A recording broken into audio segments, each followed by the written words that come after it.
नहीं सकते, भगवान की भक्ति के सत्कर्म में लग नहीं सकते, अपने इच्छा से लग नहीं सकते, भगवान जब तक कृपा नहीं करते। बिना भगवान की कृपा के होता नहीं। बहुत से टाटा बिरला अरबपति करोड़पति बैठे हैं, जो आनंद आपको आ रहा वो उनको नहीं। ऐसे ऐसे लोग हैं जिनको गोली लेने से नींद आती है। और हमारे यहाँ कथा में एक बार मैं इधर कथा कर रहा था, तो एक माता जी एक पिलर, यहाँ तो छोटे छोटे पिलर है, वो थोड़ा होल बड़ा था, तो उसमें 1-1.5 फीट का चौड़ा वो पिलर था। तो उसके पास में बैठ करके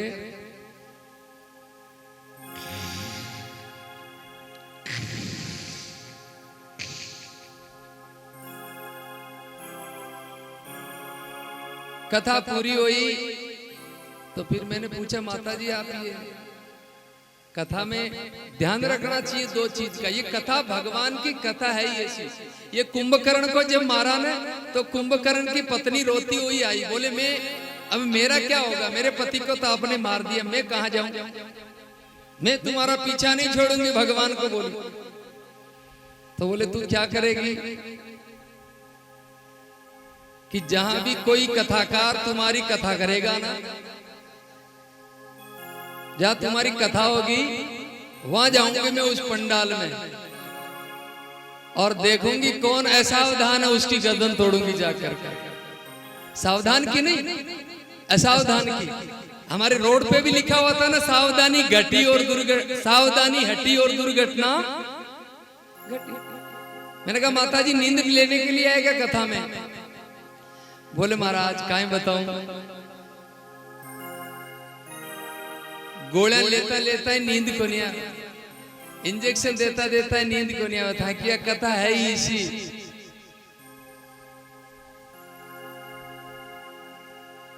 कूलर लग रहा है घर में, एसी लग रही है, फ्रिज लग रहे हैं, फिर भी नींद नहीं आती। और ये कथा में आते ही चाहे कितना ही हो, इसलिए किसी के कोई चीज समझ में नहीं आए ना, तो डॉक्टरों को फीस देने की जरूरत नहीं, यहाँ लिया ना आ जाएगी नींद। और हमारे यहाँ आज कैंप लगा है, ये 25 तारीख तक कैंप चलेगा। कथा के बाद में आप किसी को भी परामर्श लेना हो तो बहुत अच्छे अच्छे डॉक्टरों की टीम यहाँ आई हुई है, तो आप दिखा सकते हैं। डॉक्टरों की बात याद आ गई तो मैंने थोड़ा बता दिया। तो कहने का मतलब आप सावधान रहना, ये कथा है ही ऐसे ही, ये कथा ऐसी है कि इसके अंदर नींद जरूर आएगी, बातें करने वाले भी आएंगे। नींद, एक तो नींद और एक मनीराम, इन दोनों का ध्यान रखना। ये दोनों विपरीत है इन कथा के। नींद तुरंत आ जाएगी तो आप सावधान रहो, कमर सीधी करके बैठो एकदम, तो नींद नहीं आएगी। और मनीराम जो हमारा मन है, उसको भी अगर ढीला दे दिया ना, तो वो दुकानदारी का हिसाब करने के लिए चले जाएगा। नहीं तो घरा चले जाए लो बीने कहीं तक कहीं करे कौन करे की काम, छोरा की कर रहा है कौन कर रहा है। क्योंकि ये मन ऐसा ही है, मन एवं मनुष्याणाम कारणम बंधन मोक्षयो, ये मन ही मनुष्य के बंधन और मोक्ष का कारण है। मन ही से मोक्ष होता है, मन से ही आदमी की अधोगति होती है, मन से ही सदगति होती है। इसलिए आप इस मन को काबू में रखो, और इस मन को काबू में करने के लिए ये बताया कि जिन पर भगवान की विशेष कृपा होती है उनको यहाँ संदेशा होता है, और वही लोग यहाँ कथा में प्रवेश करते हैं, नहीं तो आ नहीं सकते। महाराज आपने कल कथा श्रवण करी कि सुखदेव जी महाराज जब राजा परीक्षित को कथा श्रवण करवा रहे हैं, उस समय देवता स्वर्ग से अमृत लेकर के आए, और देवताओं ने कहा लो महाराज ये अमृत। बोले क्या करना है? बोले परीक्षित जी को पिला दीजिए। बोले फिर? बोले इनको मृत्यु का भय खत्म हो जाएगा। तो पिला दो, कि पिला तो देंगे, एक हमारी भी शर्त है। देवता क्या बोल रहे हैं, एक हमारी शर्त है। बोले क्या, कि ये स्वर्ग का अमृत परीक्षित को पिला दो, और आप ये भागवत कथा जो अमृत है,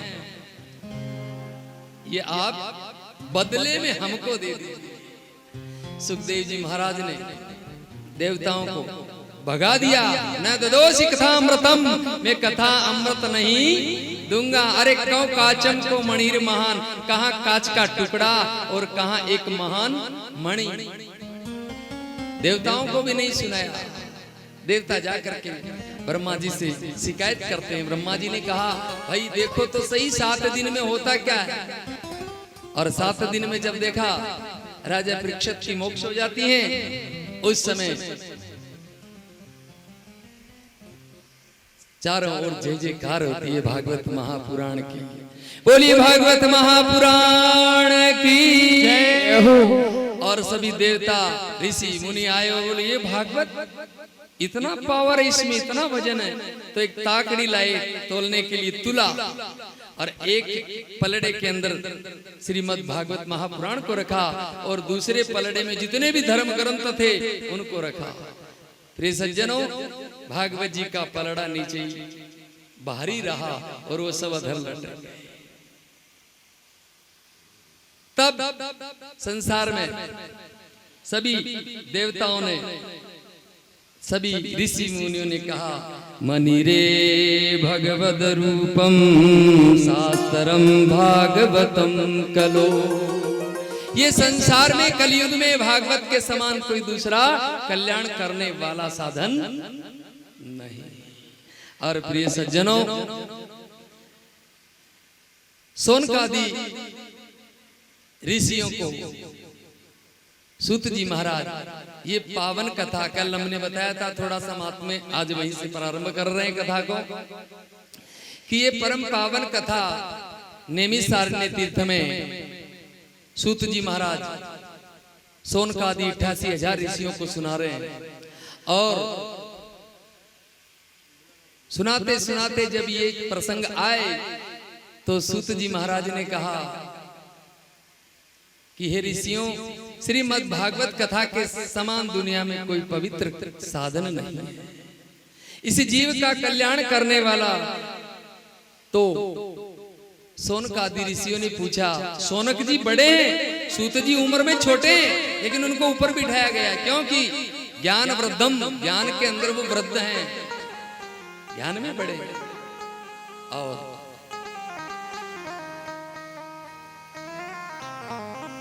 पावन कथा का आरंभ होता है तो सोनकादि ऋषि प्रश्न करते हैं, हे प्रभु, ये जब कथा ऐसी ही है तो इसको 7 ही दिन क्यों सुनते हैं? इस कथा को 7 दिन में क्यों सुनते हैं, और ज्यादा सुनना चाहिए। और ये कथा, इसकी 7 दिन की परंपरा कब से प्रारंभ हुई, ये सोन ऋषि ने पूछा है सूत जी महाराज से। तो कहते हैं कि सोनकादि ऋषि पूछ रहे हैं, उनका जवाब दे रहे विधिवत। और क्या कहते हैं, एक दाही विशालाय चत्वार ऋषियो सत्संगार्थम समायाता नारदम। एक बार एक दाही विशालाय, एक बार बद्री नारायण तीर्थ में, बद्री का आश्रम, कौन कौन गए हुए यहाँ से बद्रीनाथ में गए ना? ये कथा वहां से स्टार्ट हुई, वहां से एक दाविशाला बद्री नारायण में 4 ऋषि, कौन कौन? वो 4 भाई है, ऋषि है। उम्र 5 ही साल की है आज तक भी। आज तक भी कितनी साल की? 5 ही साल। नाम क्या है? बद्री नारायण जाके आए ना आप लोग, कितने लोग जाके? 1 2 3 4, इधर भी। अच्छा बताओ, चारों भाइयों का क्या क्या नाम है?